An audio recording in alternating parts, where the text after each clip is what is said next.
Ladies and gentlemen, friends and colleagues,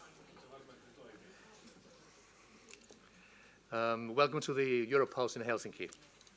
A very important seminar awaits you, but as the head of the European Parliament Liaison Office here in Helsinki, I just want to thank Parliament Magazine.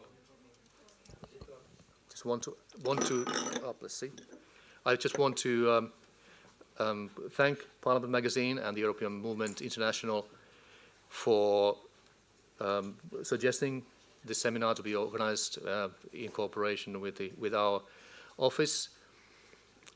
This would be an excellent seminar at any point in time, any date, any time, but obviously this particular time with the approaching European elections, this is a particularly opportune moment to discuss the future of Europe.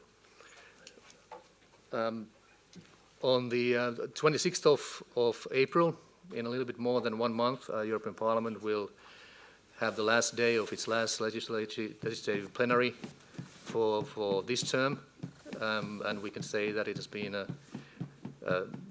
very much distinguished by a very high-profile and ambitious legislative agenda, and obviously the fact that we have a war going on in Europe following Russia's war of aggression is putting a particular focus on the security aspects of the Union going forward. In 67 days, if I'm correct, Finland will start early voting, and I think it's 75 days to the time when the Netherlands starts opening the polls and people start voting there, and I think 79 days to the day and time when Italy will be the last country to close the polls on Sunday, the 9th of June. The slogan for European Parliament's institutional campaign for the European elections is "Use your vote." And for once, this actually in translation has a very nice double meaning in Finnish.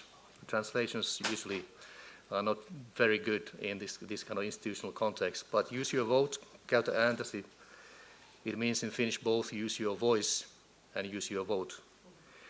And so now you have about 65 days here in Finland to find your voice and use your vote before the 9th of June. Thank you very much, and I wish you a very pleasant seminar. All the best.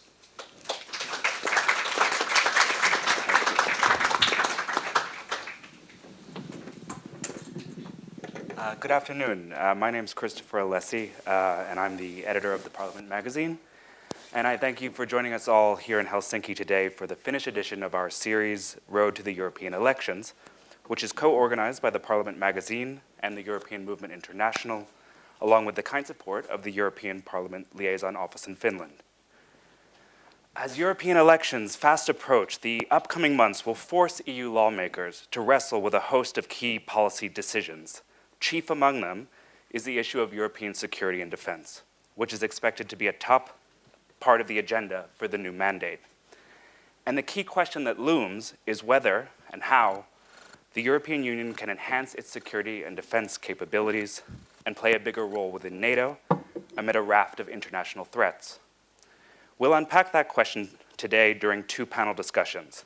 But first, I'm supposed to remind you that participants both on site and online can ask questions on Slido by scanning that QR code on the screens right there, or by typing in the code #1427067 on the Slido website.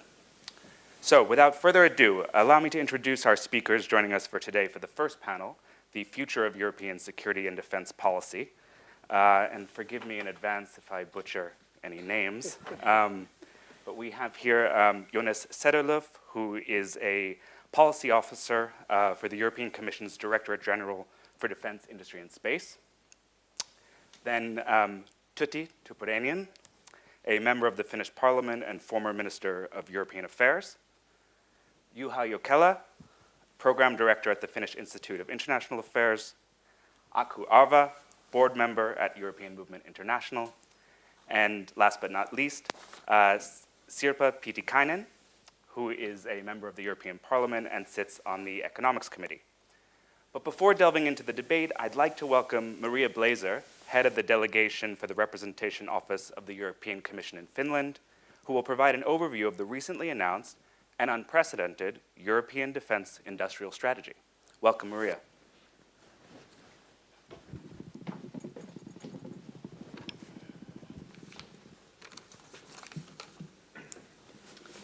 Thank you very much. So, dear panelists and dear participants both here and online. Yes, we're going to speak today about European security and defence policy. It's a very timely subject. It's been debated yesterday by the EU leaders in Brussels at the European Council summit meeting. And of course, the reason why we are discussing these issues is quite obvious. Ever since Russia launched its war of aggression against Ukraine, the EU has remained steadfast in its support for Ukraine's not only independence but also sovereignty and territorial integrity. And the EU is determined to provide Ukraine with all kinds of assistance, including also with military assistance, for as long as it takes. Yet at the same time, we have encountered another issue that we have to deal with, and that is to have a look in the more longer perspective how to strengthen Europe's own defence industry. And that is precisely what the Commission had in mind when a few weeks back it proposed a first ever European defence industry strategy. In the past, we've had all kinds of initiatives in this field, but for the first time, what we want to do is to have a more holistic approach. And in recent days, we have, surely in Finland, but also in Brussels, we've been talking about a holistic approach, not least when Commission President invited Sauli Niinistö to report on a whole of society approach to make the EU more resilient and prepared for crisis. But what is the European defence industry all about? Among other things, it's about strengthening European defence technological and industrial base, also increasing defence readiness. And the question is then, how would the member states do that? Well, the first thing is to substantially increase the national defence expenditure. There are also many other measures that can be done. For instance, improve the European defence industry's access both to public and private finance. Here again, there are many different ways of doing that, but one which is being debated and was also debated by the European leaders is whether there should be a change in the European Investment Bank's lending policy and also allow financing in this field. Then there are incentives that we want to give to joint procurement. We want to strengthen the resilience of the European defence industry, etc., etc. I won't go into all of the details because my colleague Jonas Cederlöf can go deeper into this matter if need be. But obviously we can't do any of this without money, and the question then is, what would this cost? Well, for the time being, what the Commission has proposed is that there would be an initial funding portion for a 2-year period starting from next year, which is 1.5 billion euros. I assume that the panelists might debate whether this is sufficient. It probably won't. It's a rather modest sum, but the debate about how to increase the funding and how to do it is only starting now. So the strategy is above all an industrial strategy which aims to develop the EU's defence market, among other things, and what we want to see is a bottom-up strategy. And what is at stake? Well, nothing less than European security order and a way to combat, for instance, the aggression of Russia. And now the next step is that it's up to the member states to respond to the Commission's proposals. I look forward to the discussion by the panelists, and thank you very much.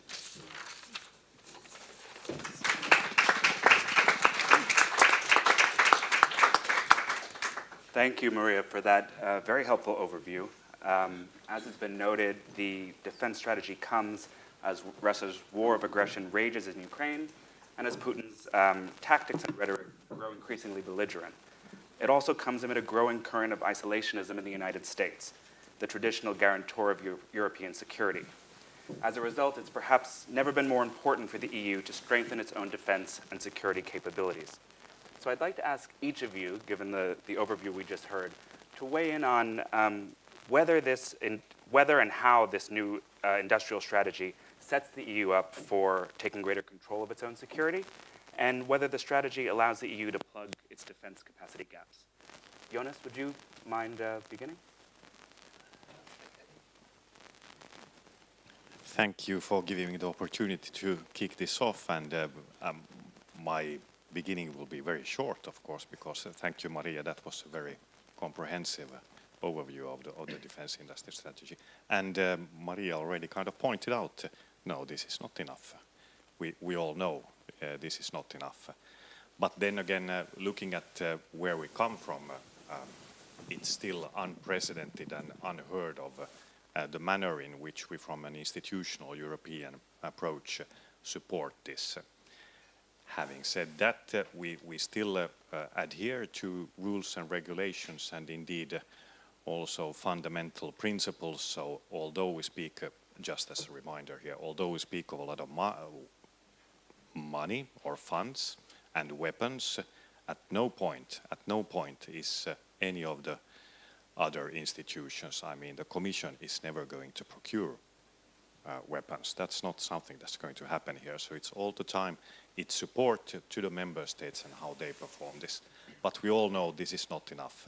The figures that have been flying around, both by esteemed member state heads of state and Commissioner Breton, the 500 billion euro defense investment fund is like a minimum where we would come up to a level where we would somehow be in the ballpark of having enough resilience against an aggressor, a peer aggressor like the tyrannic Russia.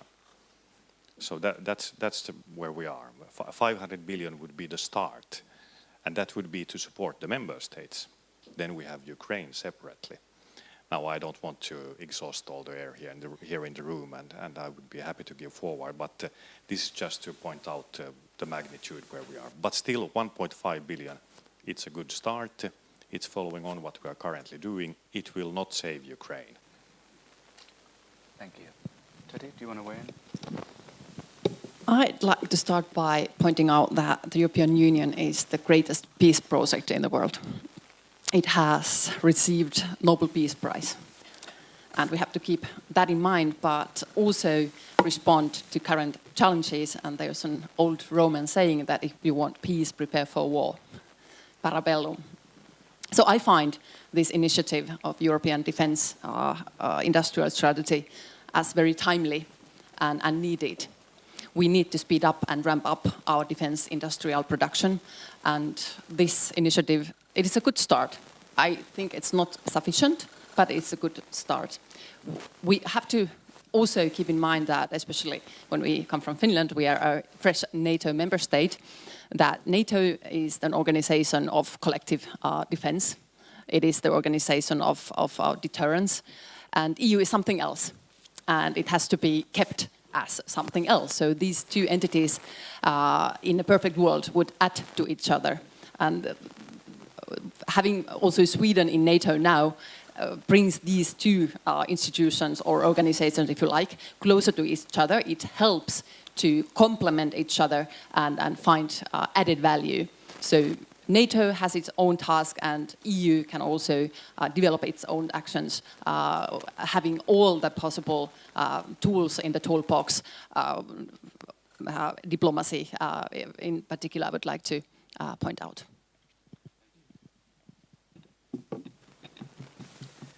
Thank you. Coming from a research community, so I think what we observed and what we were hoping after the Russia's aggression on Ukraine we saw that the defense spending went up in the member states. Many member states announced big sums. I think Germany is one of those who have been most vocal on that. There's been a kind of 2 years now, and we've been pondering when this will be reflected or when this is radiated to the European defense cooperation. And I think now the defense industry strategy is one element of that. But I think still we see very little movement. Europe or EU member states, they spent 270 billion on defense. This is the figure from 2023. And when we look the years before that, so we can see that only 18% of that spending is coming from a collaboration between the member states. So I think there is a great room to improve that, and this is something what has been lacking behind. And when one hears figures like 1.5 billion, it's a good start. It still doesn't reflect, I think, the kind of the reality there, because there is quite a lot of spending. So I think there are a lot of these structural issues at play as well, member states' interests at play as well, which still prevents this kind of more efficient cooperation and integration. I think it's also important for European Union to keep in mind that although we are discussing here now the defense industry side of it, so the world is changing and European Union has decided to enlarge. Many of those countries now starting the accession process have huge security problems. Obviously Ukraine is at war, there are Russian troops in Georgia, then we have all these frozen conflicts. When European Union last time enlarged, it went in a way that NATO enlarged first and then the Union. Now I don't know whether that will be possibility this time. So I think this also requires the Union to take much more seriously the security and defense of its neighborhood and the countries accessing the European Union. This is also one thing where there's quite a strong consensus among the research community that this kind of a gray zone created between Russia and the European Union after the last enlargement was a kind of a part of the reason what we're now seeing in Europe. The war has returned to Europe. Thank you. Okay, thank you. Well, first I have to say I agree with all the speakers before me that this is a good start. But I almost must say this is not enough, not by far. We're in a situation where Russia has now moved or is transitioning into a full war economy. And we know the situation. We must think, or we must change our thinking towards buy European. We need to be, strategic about it. We need to ensure that our industries are able to provide the tools and the means to protect our values, to protect our freedom. And I'm a bit worried that we are not progressing as fast as we should. A good start, but we need to amp up a lot. And I've said this before, I'm going to say it again, the appeasement policies, they didn't stop Hitler in the Second World War. I doubt it will stop Putin now. I don't want a war with Russia, of course. I don't want the war to expand, but I definitely don't want to see it happen on Russia's terms. And this means that we need to be ready. We need to have enough deterrent against Russia, and it won't happen if we don't have the industry to do it. And this is where I would start. A good start, but we need to move forward. Thank you. Well, I see that there's two aspects. The first aspect is that we should always bear in mind the bigger picture. And the bigger picture is the large security issue. We are talking about food security, medicine security, health security, social security, the rule of law, many of the things that actually are basis of the security. And the point is that if we sort of focus too much only one side, be it social security or military, defense security, then whatever is the weakest link is going to break the whole chain. And the risk what I'm seeing here is that we always talk about nowadays more and more, as we have to, about the military security. and we set aside the other aspects of strategic autonomy and security. And that's why I'm going to sort of repeat this always, whatever I say, because put it in the context is very important. In this context, of course, the other leg for the military security is the preparedness strategy that the former President Niinistö is preparing. So Europe never should be left unguarded or unprepared, whatever happens. That, by the way, goes to climate change and many other things, and not only Russia. So we shouldn't sort of focus too narrowly either, because if we stare in one point and the threat comes from the another, we are in as bad situation. But then, okay, about the defense and defense union, that is very dear topic to me. EU is a bit like a luxurious dinner. Everybody wants to take part and participate, but no one wants to pay the bill. And this is the problem with this defense union too. And I'm now linking it to the fact that actually you do not stop buying the food and giving the food for the kid because you need to buy the medicine, the acute crisis for the kid. And the risk now is, and we are seeing it already in our budgets and our debates, we say, okay, you need to act with the Russia and with the defense. What do? You cut from the research, you cut from the other areas, you see a backlash in many parts of the politics that actually would strengthen the European Union. And this is something that should be no-go. It is either the member states ineffectively by themselves that need to prepare the ammunition, prepare the fighters, prepare the troops. And that definitely costs more than if we do it together. Then member states need to pay for it. And that needs to be crystal clear. Of course, yes, we can put 1 billion or whatever is the figure. But if we talk about this 500 billion figures in longer run, that needs to come from member states. Personally, I would like to prefer to have this the defense fund, but this probably won't go as a part of the EU budget. It can't be only by the member states' independent structure. But anyway, it should be primarily financed by the member states, and as we know, we are in the long road on effective European Union and our decision making as it is, as we know, with the veto rights and Hungary and Ukrainian support and all these stories. So how do you make this happen? I really don't know. But this is something that the public should debate in all of the member states and send the message to their governments. Come on, you need to pay for this, or you pay even more.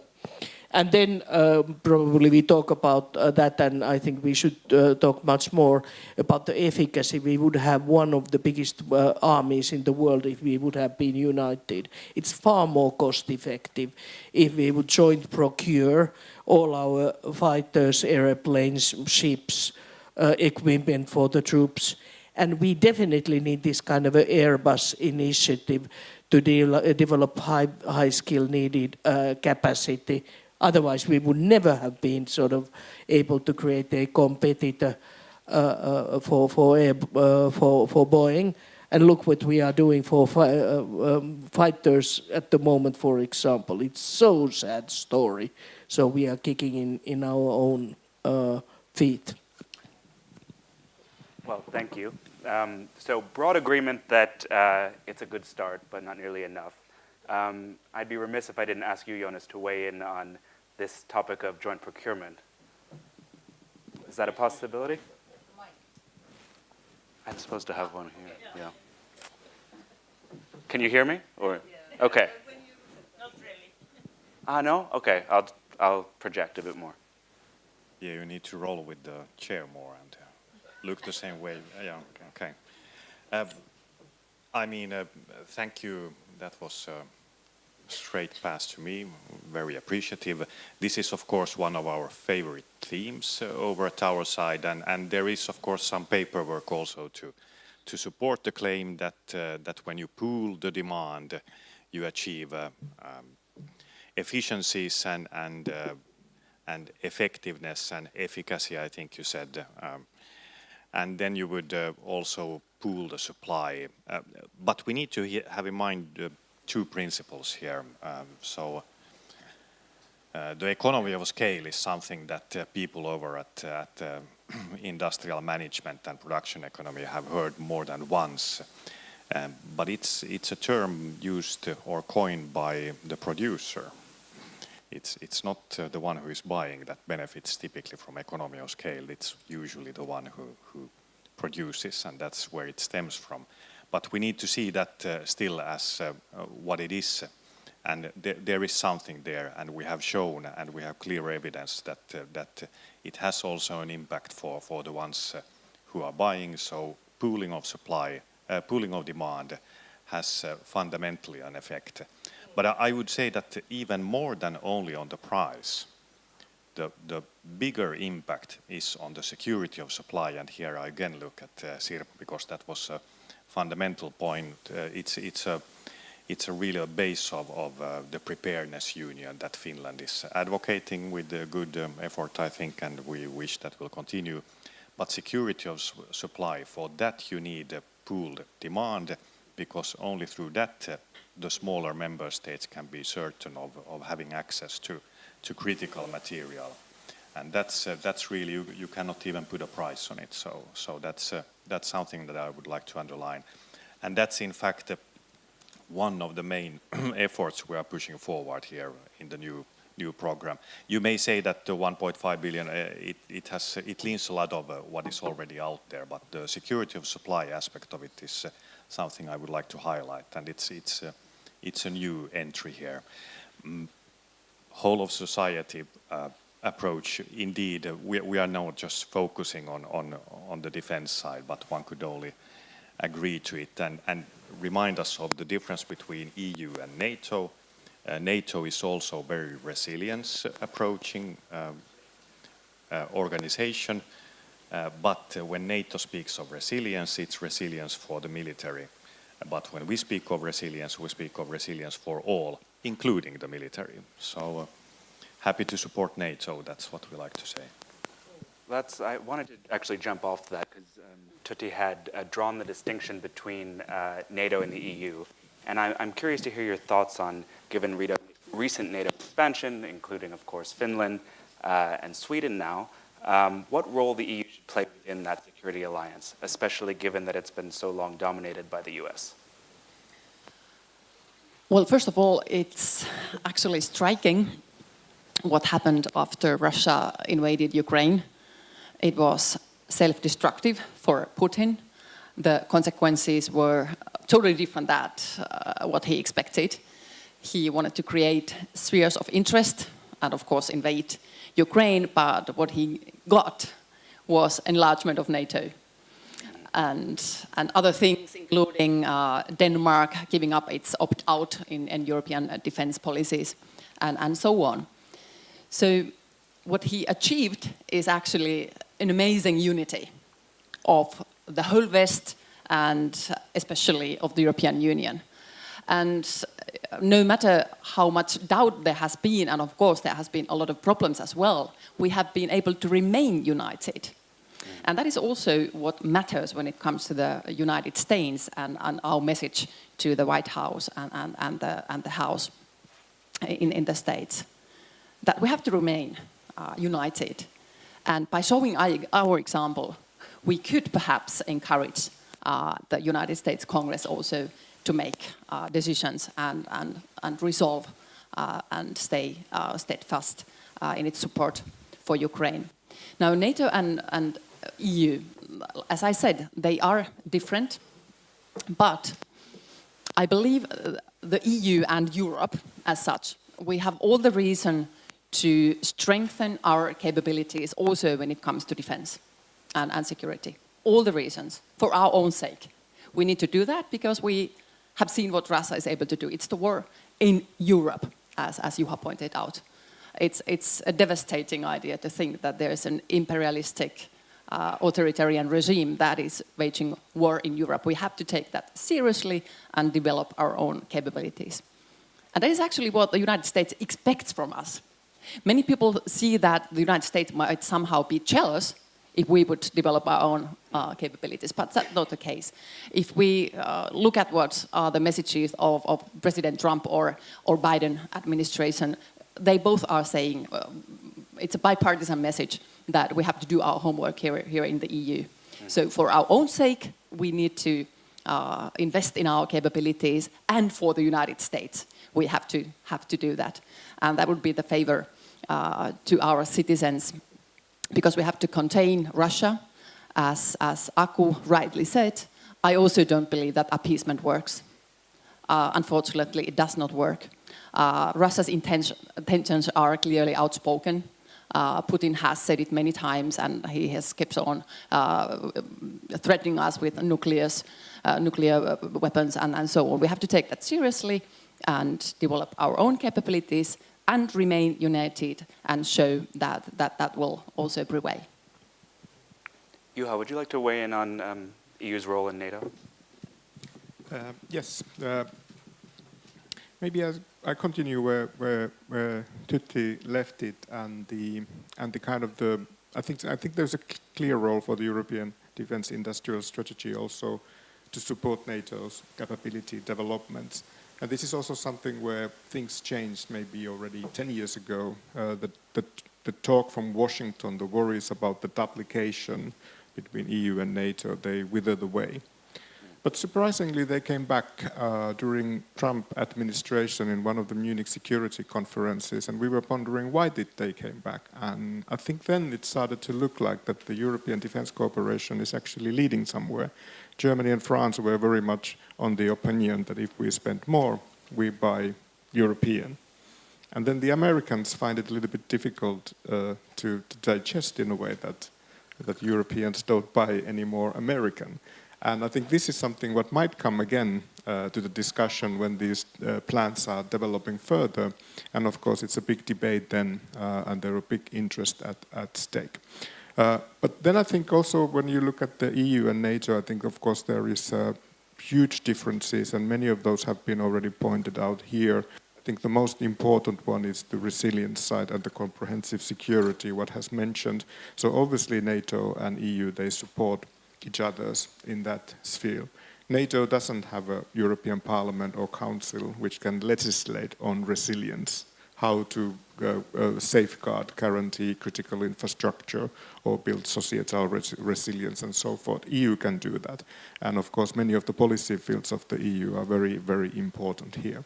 Then there's a more sort of a defense field where I also see that the kind of the division of labor is clarified, and that is international operations, especially crisis management, both civilian and military one. We all know that there is not much appetite for new operations after Afghanistan, but if we look what goes on around Europe, we just look at our southern neighborhood, for instance. So I think there might be, quite a big demand for crisis management operations, and obviously everybody would now look at the EU's role, EU's capabilities, because NATO is very preoccupied with the Article 5 and the territorial defense of the alliance territory. So I think this is also one important element, the crisis management capabilities, and that's obviously something where the EU has a track record as well. Please, go ahead. If I may add to that, two very concrete outcomes that would add to NATO's strength by the EU.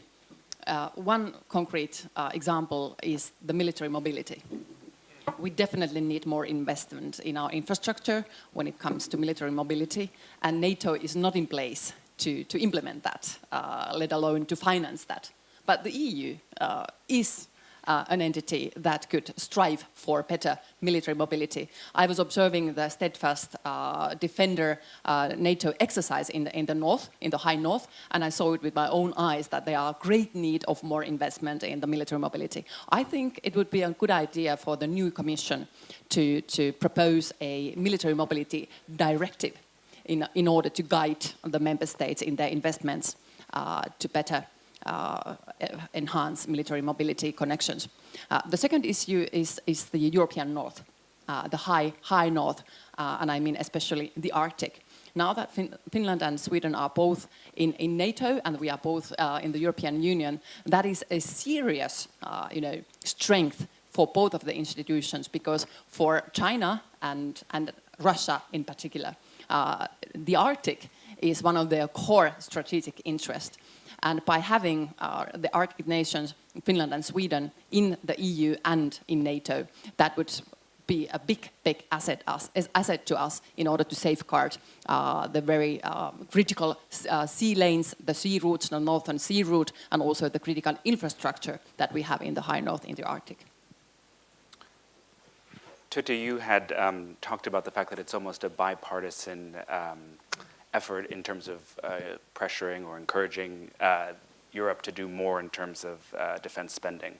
But of course, former President Trump has shown a real antipathy towards the NATO alliance. And I'm curious to hear from you, Sirpa, how Europe should prepare for the potential return of a Trump administration when it comes to NATO and when it comes to Ukraine.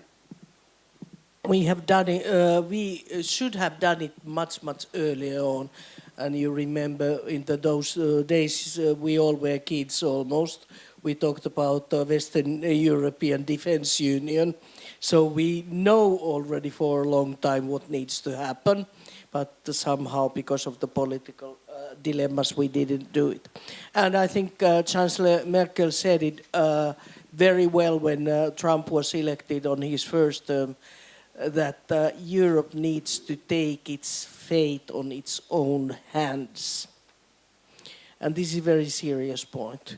It's a bit, would we sort of seize our own army in Finland and just rely on the European forces? Probably not. And why do we have this kind of over-reliance on the USA, knowing it has its own politics? And I think that this is a permanent issue that we should bear in mind, and that goes to our, for example, own production and development, and not over-relying, that goes in Finland as well, on buying from the USA. This is a strategic long-term mistake. And Trump, of course, tells the story, okay, what could happen with his agreement with Putin, and I don't even want to go there, what it could mean. So this is an important point. But let me comment two other points very quickly. On Tytti, about this Arctic, yes, I think that we should take this Arctic much more seriously. It's almost a game lost for the Europe because we haven't focused enough on defending the non-allied, non-military role of the Arctic. We could have done more there and on the sustainability issues, and now the race is almost done between China and Russia, and it's very difficult for us.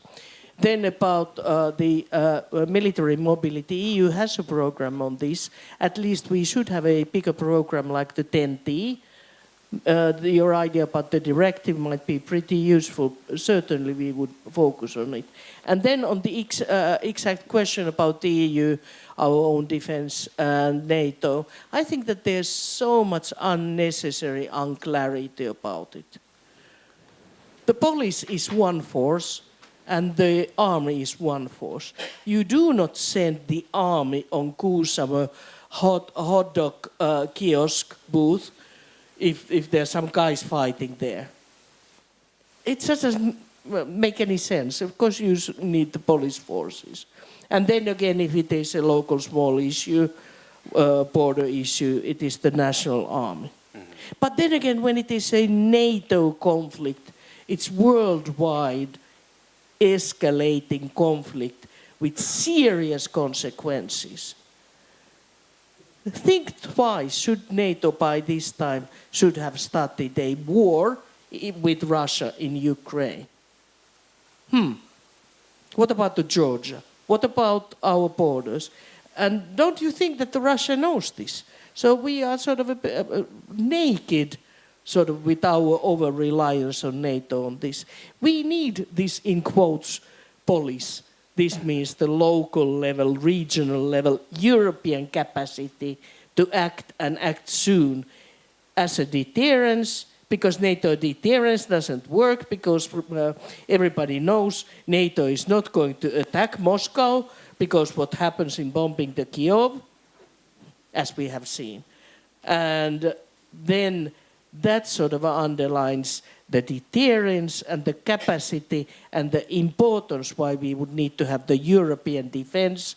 That means the troops, this means the procurement, this means the production, this means together the training. And of course we do the procurement and practice together with the NATO. It needs to be aligned.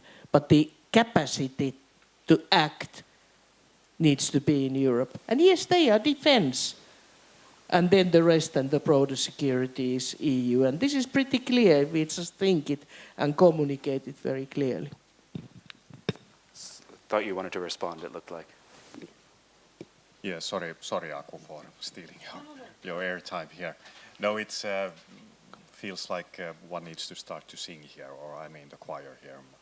It sounded like music in our ears, obviously.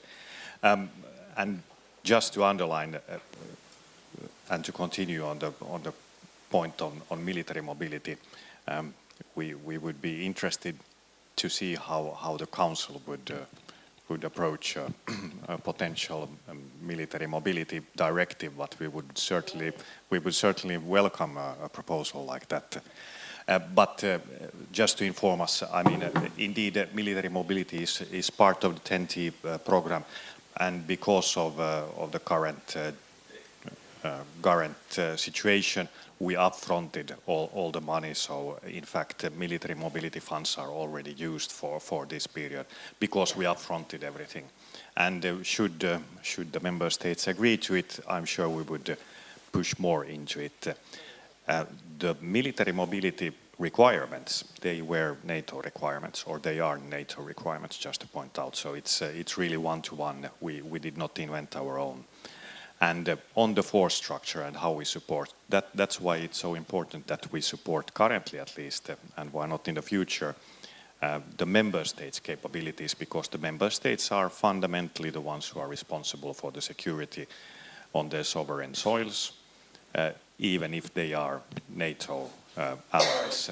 It starts always with them, so that's why the support goes to the member states, which then use one set of forces maybe to nationally and for Europe and NATO, if that would be the case. And now I leave it over maybe for others. Sorry.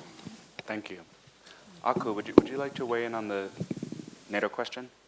Yeah, sure. I think the big question here, obviously, after Finland joining NATO, Sweden now a year after us, it's a big change nationally, from the national perspective as well. We are no longer only protecting our own borders, we are now protecting our allies as well.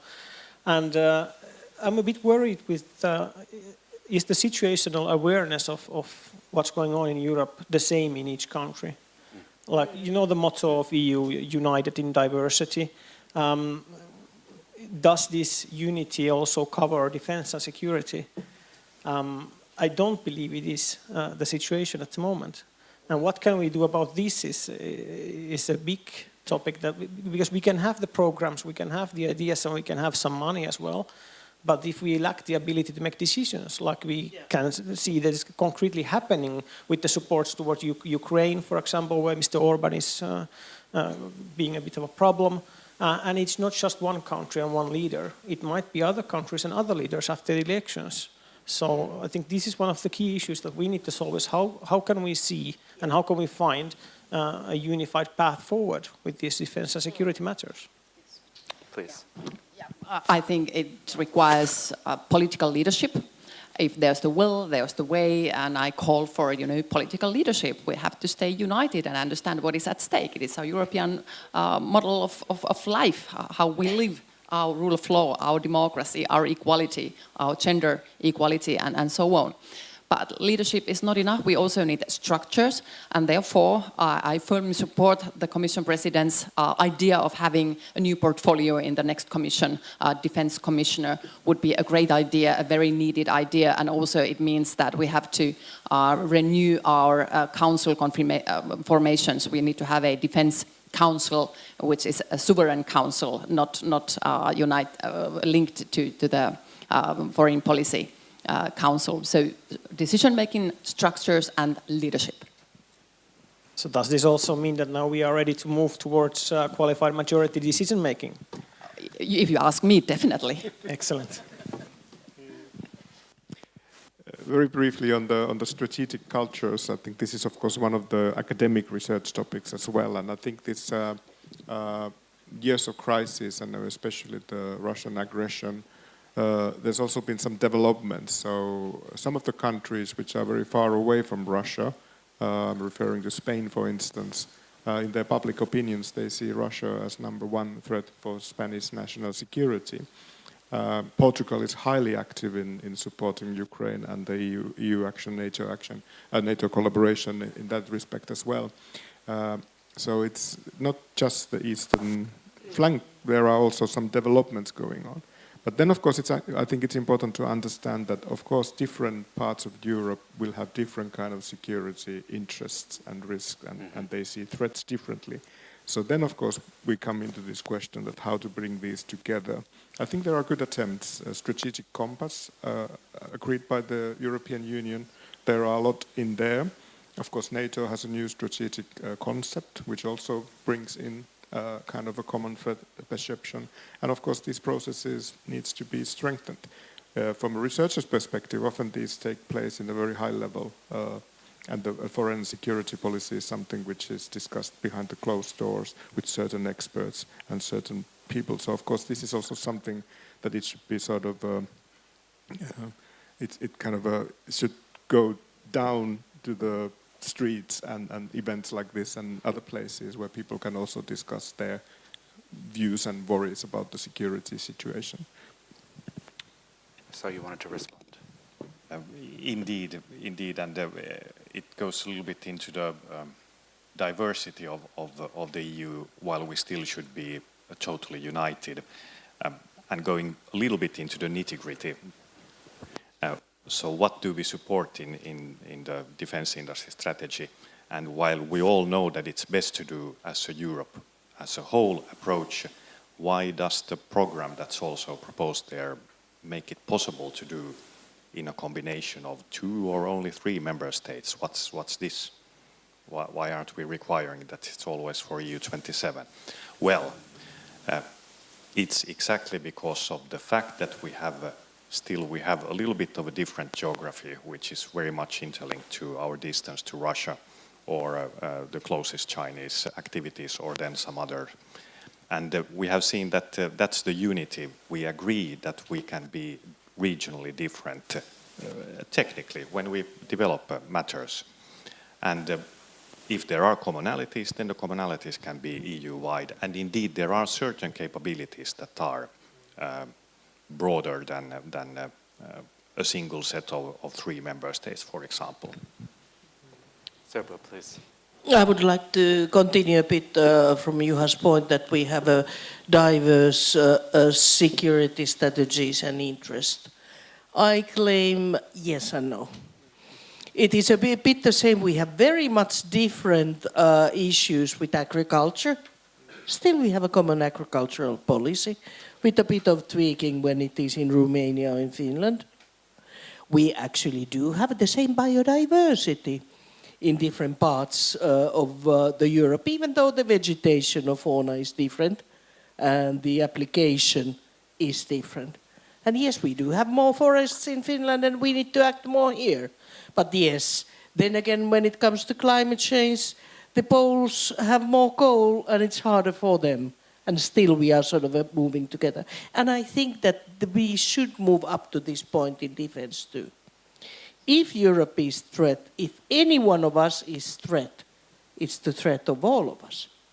So our interest is Moldova and the border between Greece and Turkey. Our interest is Polish interest, and it is Portuguese interest. And it's Portuguese interest what happens in the Arctic. And this is not yet the mindset. And why I wanted to raise this is that I really don't think that this is going to change fast enough between the discussions with the prime ministers and this upgrowing nationalism. What we need to do is we need to talk to you. We need to talk with the people. You need to talk with other people and say, look, this is European people's interest. This is our security. This is what you need to kick your governments to move forward. It is not this kind of a theoretical virtual game what we always play in member states. Oh, this is this Eurocrats, and oh, this is again this federalism, yeek, proceeding, and then our good ministers and our good countries, and we are capable of doing everything in the world by ourselves on the other side. Just people should say, and the media, and there I put a heavy weight, cut the crap. Let's start talking about the real thing, what makes people more secure or less secure, be it biodiversity or defense or the other fields.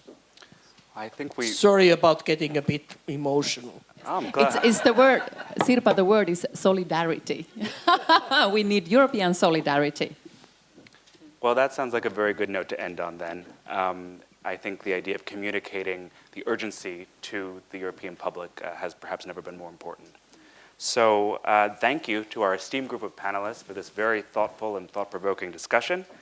We invite all of our participants here in Helsinki to join us for a refreshment break and then to come back at 5:15 local time for our second panel. Thank you very much.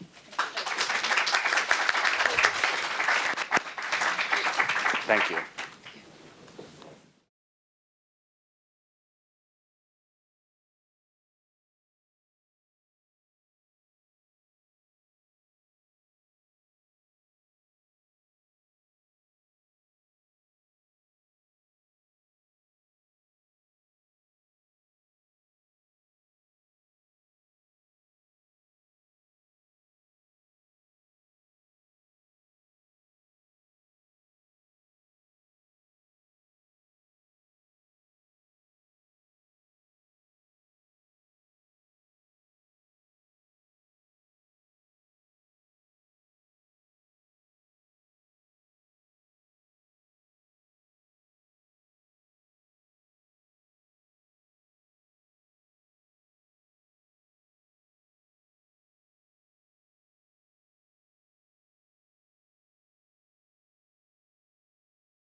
For those of you just joining online, my name is Chris Alessi, and I'm the editor-in-chief of the Parliament magazine.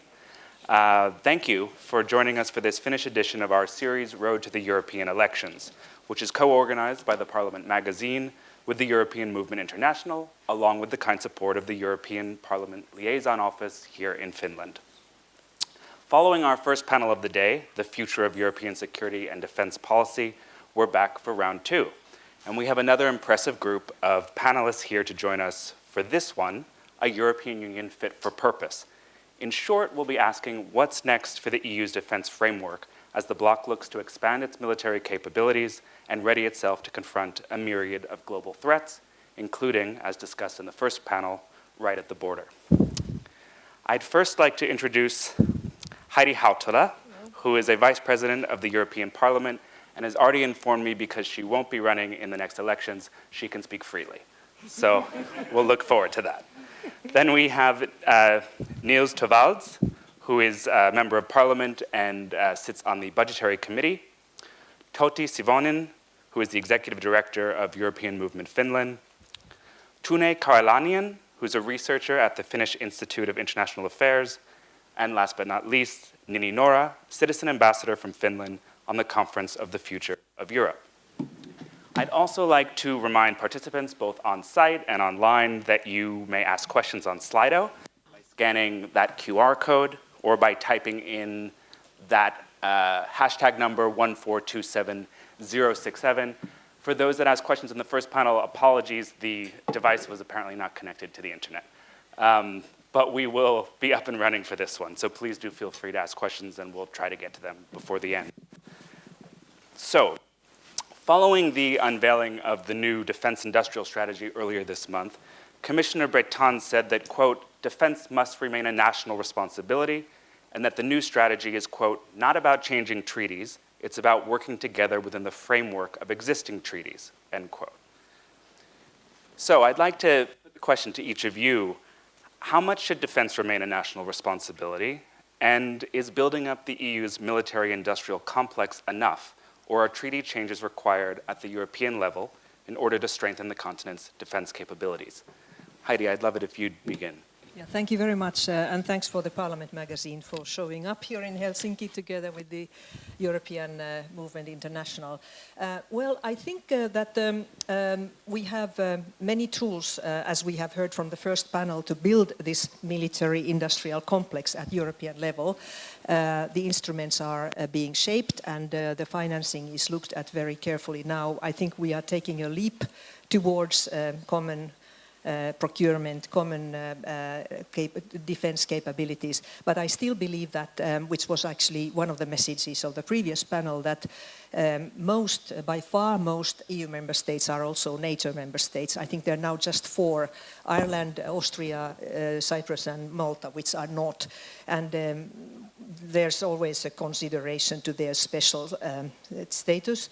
And it has not prevented the EU member states to work also very closely with NATO. But so NATO remains the collective military defense organization. But as I think the previous panel also showed, that there are limits to what NATO can do. So what we need to do at European level is this comprehensive security concept. And there Sirpa Pietikäinen is not anymore here, but I was thinking about a major civic movement which was a revolutionary organization before the Finnish independence, Marttaliike, because in fact what we need for that is a whole of society approach and let's say those movements who are thinking about resilience of our everyday lives. So, but even there I think that we have a lot of legal space, legal base to act. But then what is missing and where I think we need treaty changes is that we cannot be a credible actor with even close to credible defense as EU, as a European pillar of NATO, unless we are able to do foreign and security policy in the global framework in a more efficient way as today. And there the treaty changes come in, I think, that we need to be able to do away with the principle of unanimity. We need to see that not one member state is stopping us.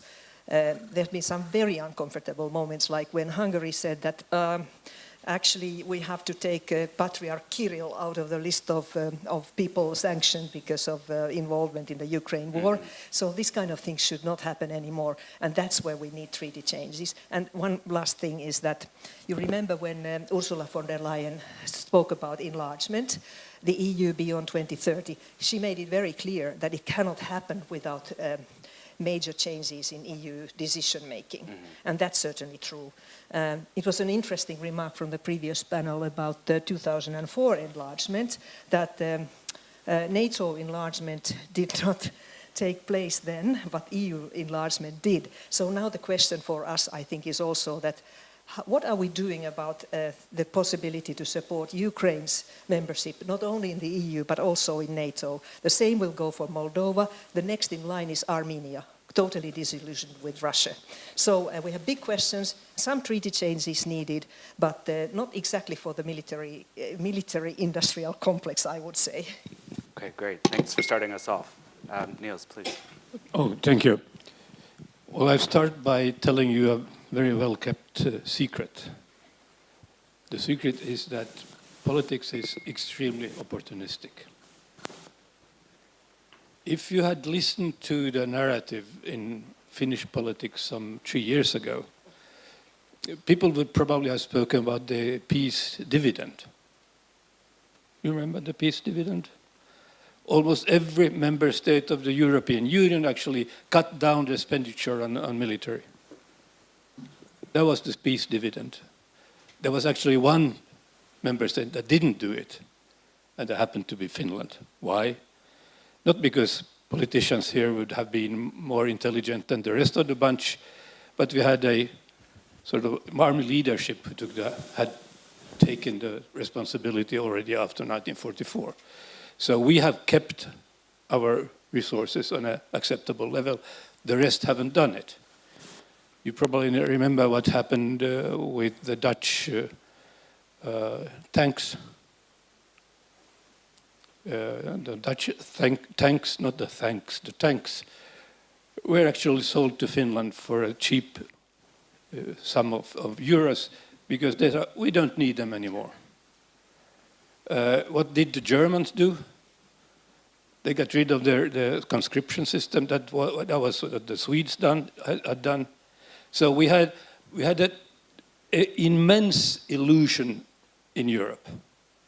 And all of a sudden, on the 24th of February 2022, we also all of a sudden woke up and now try to pedal back.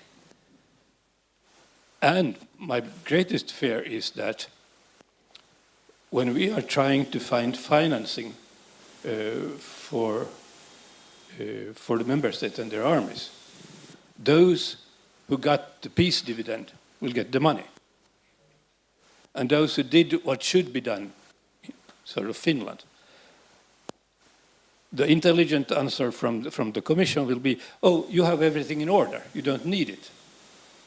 So I think we are up for a really interesting fight, and we should start it today.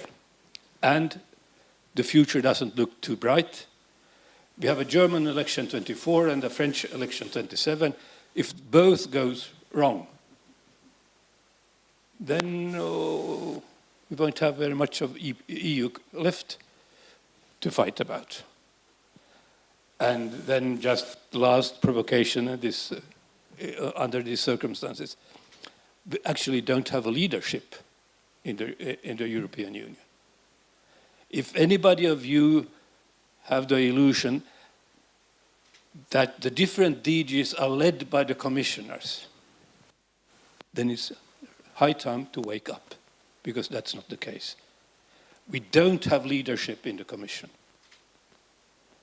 When we grill, or say that we grill the new members of the Commission in the Parliament, we don't ask them, do you know what leadership is? If we would have asked them if they know, we would probably have, if they had been sort of honest, they would have said, no, I don't know what leadership is about. And that's the real problem we have in front of us. Thanks. Thank you. Yeah, on the Commissioner Bretson's words, I think I would agree with him to an extent. I think that defense is principally a national responsibility, but perhaps not solely. And what I mean by this is that national armies are the backbone of defense. Without them, we don't really have anything. And then when we have our national armies working together, then of course we can enhance our capabilities and be stronger and better together. Now, of course, on the EU level, there's many different areas where cooperation is especially important. On the last panel, there was talk about the joint procurement, for example. So areas such as those. And on the boosting up the military-industrial complex in the EU, I think it is maybe good enough for now. I mean, it was just a few years ago that we sort of realized that we've been lacking in this department for far too long. And only recently the work has begun, so I think we shouldn't really lose focus on that. At the same time, we have to take into account the fact that it's ever-evolving security landscape that we're currently living in. And as such, we can't really be sure of what tomorrow will bring. So as for the treaty changes or treaty amendments go, I think we need to be ready for many different trajectories, many of which would require further integration in all matters of security and defense. Thank you. All right, thank you so much. Okay, first of all, I think it's good to mention as a background that, of course, since NATO and EU share most of the member states, NATO remains as the backbone of European defense. And the EU, it does not make sense to overlap too much. The EU's added value remains in human security, comprehensive security, as Heidi Hautala already brought up, in being able to regulate, to do capability development, capacity building, capability development that also supports NATO, of course, or other flexible defense cooperation frameworks in Europe. At the same time, of course, this war has shown that we need some strategic autonomy. We need the EU to be able to sometimes act also without NATO, also outside its area, of course. For instance, in cases such as Afghanistan, where we evacuate quickly or need to go to a crisis or a conflict setting, we need some own capabilities to establish a level of security there. And the recent developments, of course, contribute to that end. Then the third point that I want to make is that I see it is really important that we maintain the flexibility of the EU defense instruments. And I, of course, mean that since member states have quite special requirements, of course, very different national perspectives and national interest perceptions, but also, for example, some have a neutral status still. It's really important for the EU's ability to act that we maintain this flexibility. For instance, now when we have been responding to Russia's war of aggression, where, of course, NATO framework has been too sensitive to use in a very visible way, and we have been using the EPF, the European Peace Facility, for example, to fund the weapon deliveries. It has been really crucial that there is the constructive abstention mechanism inbuilt in these mechanisms, so that states that cannot participate in the defense cooperation, or in this case, of course, it's more about funding military activities, remains there. I think I'll end there. Thank you. It is very easy to agree with the previous panelists and for the majority of the points. For me, at least, the European security future is a future where every stage, every level of governance has a meaningful purpose. And I also think it is the kind of future that the people can easily get behind of. What I mean by this is that while we need to improve the European security competencies, we should not forget the importance of the national competencies either. For example, in the national level, we're still going to need strong national defense. I might even suggest military conscription for the whole age group, both sexes, and the incentives need to also be local or national, in the sense that every state needs to meet the investment criteria, the 2% for NATO. If we were to collectivize that, I don't think it would be very healthy for the economic side of things. As for the European level, we have a question of rearranging, reforming our governance structure, and also thinking about how our pre-existing models of governance, for example, PESCO, the European Defence Fund, the Common Security and Defence Policy, how are these going to fit the new framework? And we ought to avoid all sorts of duplications and overlapping, like it was said before. And as for NATO, NATO is indeed most important, but the reason why we need to develop European security competencies is obviously because we know that the US is unpredictable, and we know that they don't have all of our geopolitical interests in mind as we do. We have already seen an outcry for lessening the support for Ukraine from the US public. Certain politicians have also pointed out such ideas, and you can kind of sympathize with that. For many of those people, it's just a war in the European soil that has nothing to do with them. But in NATO, I think it is important that us, as the European Union, we make it very clear that this isn't just about Ukraine or isn't just about Europe. It's about a conflict between the democratic world order and between authoritarianism. And that is why it at least ought to be an interest for the United States as well. And I think within NATO, what the EU needs to prioritize is stopping the infighting and the blaming of who is doing what and who isn't. It's very important that all of us meet those standards, but NATO, I think, is all about credibility.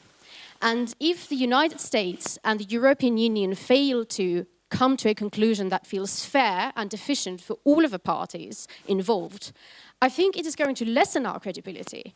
And this is, I think, the prime of risk for any kind of conflict that might actually pose threat to the world order. The only way to prevent it is to ensure that the credibility doesn't hinder. And to very briefly summarize, as for the treaty change, I think we are often approaching it in a wrong way. Some people think that treaty change is the end of the world, that we shouldn't do it. I think it's quite unrealistic because treaty change is going to be inevitable. It's always been part of the European history. But some people also find it as this kind of magical cure for all of our problems, which also isn't true. It is simply a new legal framework that is going to present new problems, and we will have to deal with those problems as well. But in the context of European security and defence policy, the fundamental issue that was already pointed out is, can we find one voice in these political questions, and can we commit to that voice? And with the current unanimity form of voting, it might actually be impossible. I don't think we should prioritize treaty change for the sake of treaty change, but we should ask, what is our strategy? What is our vision? And if realizing that vision requires treaty change, we should be open to it. Yes. Thank you. Lots to think about there. In terms of the existing legal framework that we have now, though, the EU's latest step in developing the common security and defense policy. Can you hear me? I feel like it's not on. Something just happened to the microphone. Maybe the person is there. Okay. Sure. Is that better? Can you hear me? Okay. So I was saying that in terms of the existing legal framework, the EU's latest step in developing the common security and defense policy came in 2022 with the launch of the so-called strategic compass, which includes the establishment, as you know, of an EU rapid deployment capacity of up to 5,000 troops and the expectation for live exercises at land and sea. With the war in Ukraine now in its third year, is there the political will to make good on the promises put forward in the strategic compass? Would you like to jump in on that, Tune? Sure. I think we have actually taken quite many steps to the direction that the strategic compass set. And of course, the strategic compass is already like a implementing document that reflects the strategic objectives that were set in the global strategy 2016. So there is a quite long-term development, of course. what I see most significant there is, of course, I would say that we have been able to also implement those tools that we have, or to take into action those tools that we have established. And now I'm of course referring, for example, to the battle groups that never have been used, but now, for example, the European Peace Facility that I already mentioned has been used to a significant extent to respond to the war. And maybe it's just one thing I still want to complement what I was saying earlier about the flexibility, is that it's also that the member states can contribute to the implementation of these tools and the use of these tools in different roles. And here, for example, the European Peace Facility allows some member states to pay for the pot of the European Peace Facility, and others to use the pot to actually deliver weapons to Ukraine. And I think this is quite interesting, since it kind of allows member states in their different capacities to be useful for the joint defense effort, or the joint efforts in the European security and defense policies. For example, of course, Germany is the key contributor to the pot, while then Eastern European states have been the quickest to use the pot to deliver weapons. I know I'm now all the time talking about the European Peace Facility. I promise I stop here. Yes, please. I tried to tell you that there is actually no leadership in the European Union, and it's of course a provocation, but it's also true. And as long as we don't have a real leadership, and it actually goes for both the Commission and the Council, we won't be able to solve the problems. Just to give you a very small example, and my friend Sedalov might be of a different point of view. Do you think a member of the Commission is actually leading the DGs? Or is it the other way around, that he is led by the nose by the DGs? And as far as I've seen during my 12 years there, a commissioner is not leading it. There is probably one exception. Franz Timmermans did it. Then do we agree with him or not? That's a different question. But we have very little leadership. If we have little leadership, then we have even less money. Go back to the budgetary truths. Germany is providing 20% of the EU budget. Do you really, in your fantasy, think that Germany is able to go over that 20%, or given even more money? You can put up your hand if you believe it. There is something in German legislation, and it's in the fundamental law, that is called Schuldenbremse. And the Schuldenbremse means that the government for the moment being, the German government for the moment being, doesn't have the money. In all previous histories of European Union, the deal was that the German will pay, and they were so deeply embarrassed by the Second World War that they paid. Now they don't have the money because of the energy policy and because of the German car industry is going sort of backwards. So you won't find money. Then you go to France and ask if France would like to pay. France debt to GDP is 110%. There is no possibility for them to find the money. So if something is going to be done, it's going to be done with some special arrangement where we take even more loans on EU. Heidi, I saw you wanted to weigh in. Yeah, well, what Tune said, I think, is really, for me, quite crucial to understand, is that the instruments can be used in a flexible way, because the member states have so many different approaches, even the status vis-à-vis military alignment, as we have discussed earlier. So if we look at the strategic compass, I think we can even go back to 1999, the Helsinki headlines, where these principles have already been declared, but the moment of truth probably came after the fully fledged invasion of Ukraine by Russia. So I think we are now at the threshold where these things are going to be implemented. Concerning the support to Ukraine, there are so many different ways to support Ukraine now. I'm very pleased to hear that the summit this week, this end of week, I think yesterday, came finally to the conclusion that they will be able to take the profits from the 300 billion euro savings of deposits of Russian, I think it's Russian central bank, right, for the benefit of Ukraine. So it shows that after a lot of going forth and back, such a decision has been taken, even if it still has some legal questions.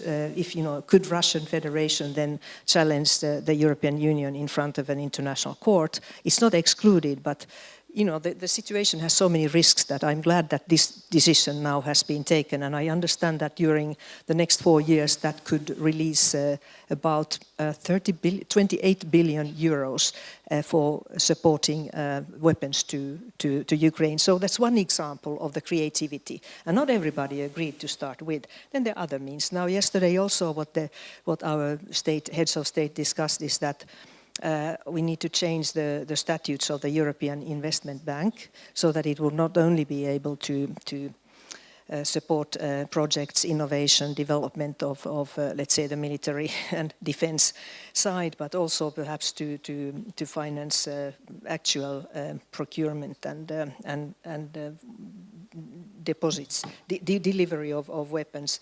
So there are many things going on, and I just mentioned two. So I believe that the variety of the ways in which the EU and its member states can support. So I also don't think that it's a very good thing to France is not doing this, Germany is not doing that, Finland is perhaps not doing another thing. So they all do what they can, and there is, at the end of the day, I think there is an agreement that this is an existential threat that we now have. With Russia threatening to go further. You saw maybe that Putin organized this youth festival I think in Sochi a week ago, and one of the slogans was that Russia knows no limits. Well, I mean, that's very clear. Nini, did you want to add something to that? Yes, I hope. Yeah, the mic is working. I wanted to elaborate on what Torvald said about the funding aspect of the European security future, and particularly address two elements that I think are key. First of all, how to fund these ambitious plans for European security and defense reforms and improvements. And the second one being rebuilding Ukraine. Both of these are going to be incredibly costly affairs. And there has been different suggestions about the funding. Some people have even suggested some kind of security and defense bonds, more loans. And while loaning isn't always bad by itself, it is certainly quite risky during a time where we have not experienced significant economic growth in the past years in the European Union. So the matter of economic growth is something that has been discussed in multiple occasions, in multiple contexts, regarding multiple subjects. And I think it's truly also part of our resilience and our security in the future. Can we compete in technology? Can we compete in innovation? Are we reduced to plain consumers, consuming products from China, consuming products from the United States? I think it all comes back to it. Are we going to be competitive in the future? And thus, can we afford these security and defense investments that we are now planning to do? I certainly hope that we are going to. But again, like it was stated in the previous panel, security and resilience are quite multifaceted. It isn't just about military and weaponry. We also have to consider, how do we turn the course of the current economic development? How do we encourage growth? How do we encourage innovation? Thank you. Tytti, I'd like to ask you to pick up a thread there, and that's Eurobonds. There seems to be an increasing appetite, or at least increasing openness for a concept that would not have been on the table even a couple of months ago. What's your take on that?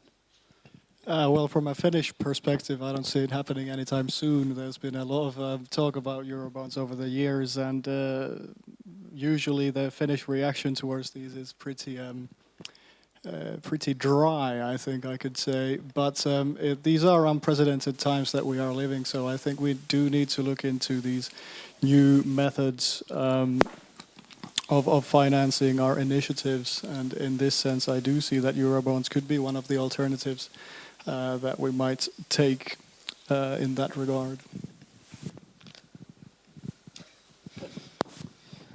Well, I'm probably not totally of the same opinion, because we need to do it without having too many, too big debt. We see already in Finland, and we don't need to go very much further to see that we are always up to here in debt. The problem is that we are trying to solve this problem by spoiling the European Union. You saw what happened in Germany. The German state paid 600 million for a battery factory. And that's a sure way of spoiling the common market. If we start sort of financing, state financing the economy with borrowed money, then you can understand that for small countries depending on export like Finland or Sweden, this is the end of the road. And that's again sort of we are, as I said before, we have no leadership, we have no money, and we have a lot of naivety. We are extremely naive. And I give you a very good example. Usually we think that the wake-up call came on the 24th of February 2022. That was a very late wake-up call. My wake-up call came literally on the 9th of September 1999 in Moscow, when a house was blown up. I stood at the ruins of that house in the early morning hours on the night of September. It's a cover-up. All the papers of what happened are named secret for the next 20 or 30 years. And I'll tell you another small secret. Vladimir Putin was named Russian premier on the 8th of August the same year. And he is the culprit of this crime also. And that was the real wake-up call for me. So we have in our neighborship, we have a guy who is willing and able to kill his own citizens just to be able to start a new war, because then he went to Chechnya. With a neighbor like that, we need to wake up, and therefore I say we need leadership, we need new money, and we have to get rid of all the illusions. Tune, I saw your hand up. Is Niels correct that there is a leadership vacuum and that there's too much naivete when it comes to Russia or other threats around the globe? Well, I think he's certainly right there, and I think we have recently seen attempts from Paris to fulfill that vacuum with some proposals. What I wanted to mention still is that, or somehow take one step back as a researcher and note that what we are actually discussing here is basically militarization of the European Union, which is a civilian actor, or which was known previously as a civilian actor. And I'm not saying this as a critique, but this is just something we need to acknowledge and then also ask ourselves as voters in the European Parliament elections, and also as others contributing to the discussion, that with what values are we doing this development? I mean, this also is an opportunity that for the European member states to act more with the European values when we act militarily, for example, like outside our area, but also when it comes to capability development, to cherish the European values, since even though we are now developing European defense capabilities and military capabilities in this geopolitical context, we are still like the value-oriented union, I guess, and that of course should be reflected in how we develop our instruments, how when we do capacity building, the European Union has so many, like for example, its crisis management operations are more and more often about capacity building. So we should make sure that we follow our values there. We monitor how in what way are those capacities then used? Are they democratically controlled? Is there accountability? Are our weapons used for human rights violations, for example? So I think this is also an opportunity for the European states to cherish these values when we invest in defense capabilities. Thank you. Heidi, I do want to turn to you, but I also want to use this opportunity to take a question from the audience, which is, I think, in line with some of the points you brought up and part of the conversation around values. And the question is, when is it time for a European army? Heidi, do you want to weigh in on that? No, I don't think it's going to be a European army. I think there's been quite a lot of description of what we should aim at. It's still a compilation of national defense, joined hopefully at the NATO level, and then seeing that we are equipped to do the procurement and development at the European level, combining also pooling our forces. And so I think I can't see the European army in the making. Nini? Thank you. Yes, I actually couldn't agree more.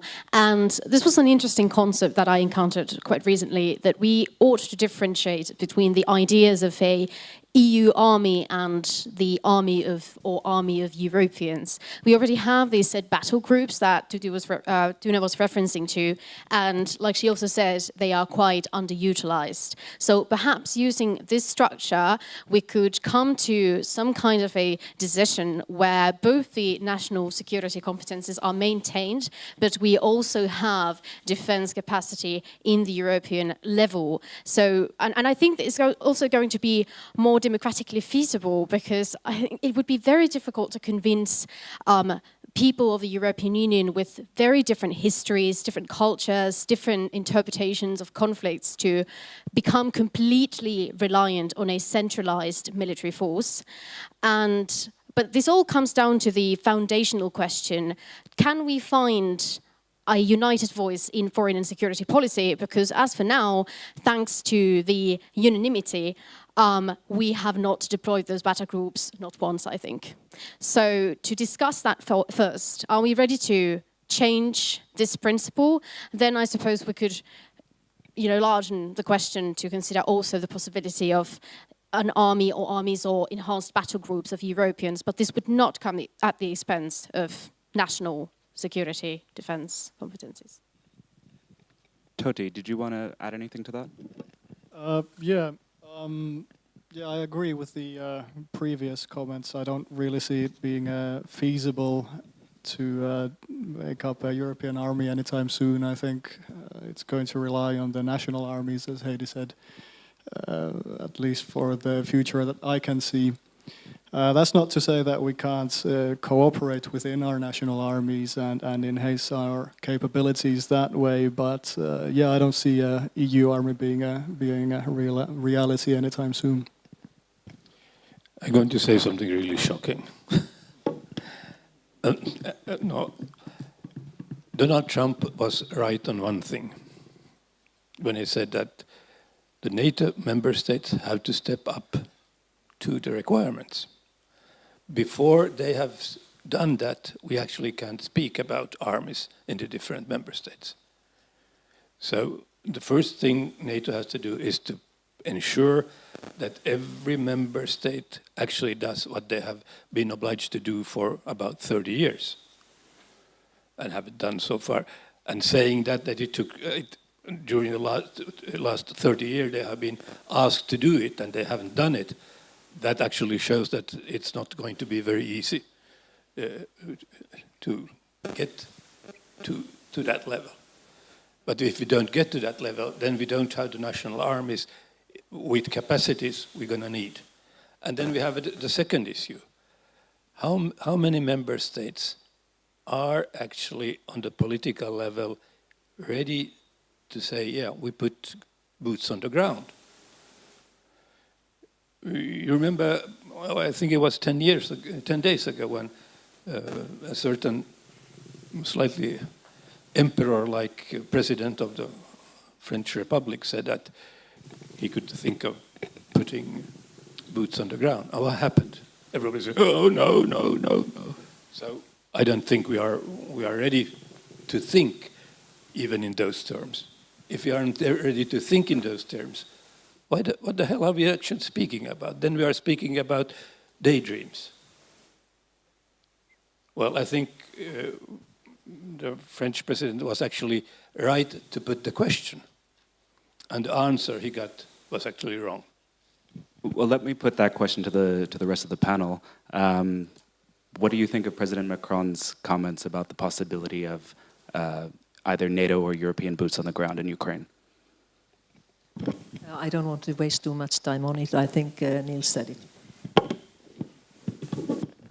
Yeah, I would have to agree with Niels as well on that one. I don't see it happening anytime soon, but it was a bold question from Emmanuel Macron to ask. Was he serious or was he just trying to provoke? You'd have to ask Macron, that I can't say. Yeah, maybe what I was thinking when I heard these comments was that or what I was asking myself was that was the purpose of this proposal actually to build stronger, more coherent support for Ukraine, or just to demonstrate leadership in Europe? Since, of course, if we want to respond, if we want to support Ukraine, we actually need coordinated and coherent action, at least taking into account the different perspective in different European capitals, acknowledging the reservation that Germany has, especially for this kind of initiatives. I could criticize Macron for a lot of things, but he certainly has no lack of vision. So even if his proposals might be quite preposterous, to be honest, we have been talking about the lack of leadership, and I wish that perhaps people with more sensible ideas were to come forward and be as bold as to propose something, well, perhaps more pragmatic and doable, but still with proactivity, shall we say. But no, I don't agree with the proposal that he put forward. Thank you. In our last few minutes, I just wanted to quickly touch on the issue of enlargement, which of course has come to the fore again over the past couple of years. Tune, how can enlargement be a tool for security and defense? And in what way do you see this round of enlargement as an asset for Europe's security goals? Well, of course, in the thinking in Brussels and in many European capitals, enlargement is seen as a tool to increase stability and democracy, and in that way it's kind of positive peace in Europe. At the same time, when it comes to Eastern neighborhood, in particular Ukraine and Moldova, we were not ready to offer them the European perspective before because we were afraid it would provoke Russia. Especially Paris and Berlin were afraid that such enlargement of the Union towards the East would provoke Russia, and in that way European enlargement was prevented by the fear of a war or aggression or a worsening of relationship. Now that we are equipping Ukraine, building its capacities in the war, I see it extremely important that we are strongly committed to strengthening democracy in Ukraine, fighting corruption in Ukraine, since I think that's what is needed, what makes our defense support more legitimate. In the end, I, however, do not see that Ukraine will become a democratic European state if it does not win the war. So there is a strong interconnection between these two objectives, making Ukraine a democratic European state and supporting its defense. The other, we cannot have one without the other in a way. So we need democratic support for a good governance in Ukraine in order for it to succeed in the defense support, and it needs to win the war in order to become an EU member. Yeah, I think Juha Jokela said something really important in the first panel. He spoke about this grey zone. I think Finland assumed for quite many decades that there's a zone between the West and the Soviet Union, then later Russia, and I think many in the Ukrainian society understood quite early that they don't want to be in that, even if there perhaps even was not such a grey zone, because there was a choice, and they chose for Europe and they chose for the West, and we have to support them in all their endeavors, and that's what we're doing at very many levels. There's quite a lot happening now in the accession, and I've been involved in the environmental consequences of the war, and we see now how much the support to Ukraine in this situation of war is also linked to their accession process and to overcome. By the way, there was the last of these environmental war crimes happened this morning when the Russian attacked a hydropower station in Dnipro. So these go on all the time, and there's at very many levels. And there's also the accountability issue, which is the EU is very much involved in that, to get the war crimes and crimes against humanity, maybe even at the end of the day, the crime of aggression to accountability. And the environment is an important part of that. Well, in European security, we tried the cordon sanitaire already once, and it didn't work. So I think from moral point of view and an economical point of view, Ukraine should become a member as soon as possible. Saying as soon as possible doesn't mean tomorrow or even during the next mandate of the parliament. I think we are speaking about something beyond 2027. But the implications are huge, because you probably remember that the Ukrainians said, well, we don't need any support for our agriculture. So the CAP, after Ukraine joining, the CAP is dead. After that, we are going to renationalize agricultural policies in Europe, which is actually freeing up a lot of the European budget, which could be used for better ends. So I think actually taking Ukraine on board is a very good idea in economic terms and in moral terms. Yeah, I agree, and I think we should view enlargement as opposed to a tool, more of a necessity, an absolute necessity that we have to get on with. And while we do not wish for a too rapid of an enlargement, I mean, we have to accelerate. We don't have the luxury to stall in this regard any longer, and the process has been quite lengthy for many of the candidate countries, so in this sense as well. But I mean, the baseline here, I think, is that if the EU doesn't enlarge towards the east, then Russia will continue to try to expand towards the west. So that provides us with the necessity for the future round of enlargement. Final word, Nini. Okay, final word. Yes, we must be both strategic and very decisive about enlargement, specifically for those reasons. Unfortunately, I believe we'll live in a world where we are, again, discussing spheres of influence. But I also believe we must make these decisions of enlargement with clear heads, that we must understand that if we don't adhere to our criteria, for example, the Copenhagen criteria, if we don't adhere to our core principles and core values, those are going to be problems for the future. And I think they're going to be many times bigger than if we stay rational and clear-headed whilst making these decisions right now. I think what we are afraid of is that should we not enlarge ourselves, the sphere of Russian influence is going to become bigger. But if we are to renounce our principles and our criteria prematurely, I believe we are inviting what we are afraid of, what we are fighting against within our borders, if we are too premature about it. So to help these candidate countries to achieve those criteria, to become democratic, to become accepted according to those criteria, I believe that is the best way to go it is indeed going to be a difficult process, but still I think it is possible and something that we should strive towards. Well, we'll need to leave it there, but that's a great note to end on. And I just wanted to thank all of our participants here in Helsinki and online for joining us for this panel and our first panel. I'd also like to thank all of our speakers for their contribution. And last but not least, to thank our co-organizer, the European Movement International, as well as the European Parliament Liaison Office in Finland, for all their support in planning this event. Thank you very much.